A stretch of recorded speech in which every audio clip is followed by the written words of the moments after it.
Bonjour et bienvenue dans 7ème fréquence. Encore une fois, je suis tout seul et on va parler d'une nouvelle série Apple TV+. Je vais devenir expert en série Apple TV+, à force. Bon, faut dire qu'elles sont excellentes, donc c'est bien normal. Aujourd'hui, on va parler de Servant, réalisé par M. Night Shyamalan. On va le voir ensuite, mais pas tous les épisodes sont réalisés par lui. Donc, ça y est, enfin, 28 novembre, la série Servant qui débarque sur Apple TV+. On en avait parlé dans l'une des rediffs de 7ème fréquence. Perso, je l'attendais et je vais vous donner mon verdict sur les 3 premiers épisodes qui sont sortis. Donc, c'est le modèle classique de Apple TV+. D'abord les 3 premiers épisodes, surtout que là ils font 30 minutes chacun, donc ça se regarde assez vite. Puis ensuite, une fois un épisode par semaine, tous les jeudis pour Servant. Dans les rôles principaux, on a Lauren Ambrose, Toby Kebbell, Nate Telger-Free, qu'on avait pu voir dans Too Old to Die Young.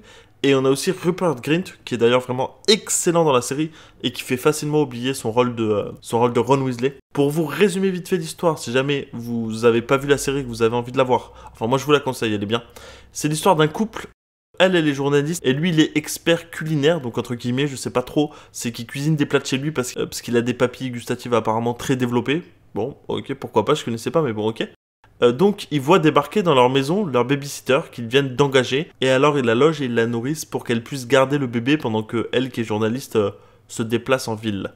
Si vous n'en savez pas plus, alors vous avez de la chance car le premier retournement qu'on peut voir dans les trailers notamment est amené de manière un peu brusque dans le premier épisode et c'est un très bon point d'entrée dans la série franchement. Donc je vous conseille de ne surtout pas vous renseigner. Et ne vous inquiétez pas, perso, je vais rien vous spoiler de l'intrigue, faut vraiment que vous la viviez comme ça, quoi. Comme une petite série sympa, autant ne rien savoir en y allant, quoi. Bon, je vais pas vous faire attendre plus longtemps, c'est bien, c'est franchement intriguant en fait. Les épisodes ils sont courts, en moyenne c'est 30 minutes comme je vous ai dit tout à l'heure, mais je pense que c'est vraiment le format idéal pour cette série. Ça suffit pour instaurer un malaise et en même temps c'est assez court pour intriguer. Il y a tout de M. Night Shyamalan, donc le malaise, l'atmosphère séduisante, une réalisation léchée qui fait franchement froid dans le dos. Du coup, en termes de mise en scène, on a pas mal de payoff, payback. En général, on dit ça en termes de scénario. Par exemple, pour vous donner un exemple, sans spoil, dans l'épisode 1, ils installent un espèce de plan payoff. En fait, ils introduisent un broyeur. Vous savez, les Américains, dans leur évier de cuisine, ils ont un broyeur.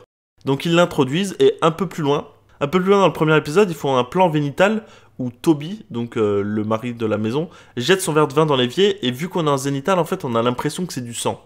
Donc je pense que ça, c'est un payoff qui reviendra en payback un peu plus tard dans la série au niveau du scénario. Et c'est franchement bien vu si on est attentif à la mise en scène. Là, c'est qu'un exemple, mais il a réussi à brillamment poser les bases de sa série en un seul épisode. Et ça, il faut le faire. Surtout que l'épisode dure que 38 minutes, il me semble. Bon, pour toujours parler de ce premier épisode, il y a un truc qui est bizarre. Là, je vais un peu plus rentrer dans les spoilers, donc si jamais vous n'avez pas vu la série, arrêtez-vous là. Ce que je me demande vraiment, c'est que les fans de cette série sont très inquiétantes, en fait. Elles sont même présentées littéralement pour une des deux comme folles. Et sur les 4 acteurs, les 2 seuls personnages, entre guillemets, normaux, évidemment, sont des hommes. Donc j'espère que ça va pas être une série sexiste, mais franchement, j'en doute quand même. Bien que dans les épisodes 2 et 3, on a 2 hommes de présentés en plus. Et pareil, hein, genre sur les 6 personnages, 4 hommes et les 4 sont normaux et les 2 femmes sont trop chelous. Donc bon, on verra bien comment ça se passe. Alors malheureusement, là où le bas blesse, c'est que seulement le premier épisode et le 9e sont réalisés par Shyamalan et ça se ressent. Les idées de mise en scène sont un peu moins bonnes à partir du 2e, mais franchement, au global, les 3 épisodes sont excellents car on garde vraiment la tension qu'avait instauré Shyamalan dans le premier. Au début, on pense vraiment qu'on sait où ça va aller, puis l'épisode d'après, on sait plus, puis l'épisode d'après, on sait, et ça tourne en rond comme ça, et c'est réellement déconcertant de ne pas savoir à quoi s'en tenir, ni à qui faire confiance en fait. Il y a beaucoup de concepts extrêmement glauques que la série manipule bien, et souvent, mais alors souvent, ça fait froid dans le dos. C'est une série qui est dite entre guillemets horrifique, mais c'est vraiment en fait à la The Visit, puisqu'à la The Village par exemple, qui The Village pour moi je l'ai vu enfant, ça m'a traumatisé, c'était glauquissime à mort, enfin presque terrifiant, alors que The Visit c'était plus vraiment une atmosphère intrigante et chelou. Ça faisait froid dans le dos, mais c'était pas vraiment la même manière. Pour moi là on est plus proche de The Visit, donc la série n'est pas dite horrifique au sens propre, enfin je dis ça, j'ai vu que 3 épisodes sur 10, hein, mais bon, je trouve que ça se regarde bien tout seul dans le noir, quoi, y a pas de souci. Pour le coup, le fait qu'on soit en huis clos dans un bel et grand appartement de ville apporte un cachet clairement, et vient contraster avec l'ambiance malsaine du truc. Si vous avez vu le premier épisode, vous avez dû remarquer, Shyamalan fait un caméo en tant que livreur. Donc écoutez, je me demande bien comment la série va évoluer, et j'espère que ça va être à la hauteur de ce qu'on attend et de ce qu'on veut voir dans une série de M. Night Shyamalan. Surtout en termes de scénario, j'ai envie d'être surpris, parce que globalement, il y a pas mal de trucs qui sont assez prévisibles, bien que je dis prévisible, mais j'ai pas encore eu le dénouement, donc je sais pas si c'est prévisible ou pas prévisible justement ce qu'on va avoir. En tout cas, c'est apporté vraiment comme des films ou des séries qu'on a déjà pu voir qui sont assez classiques.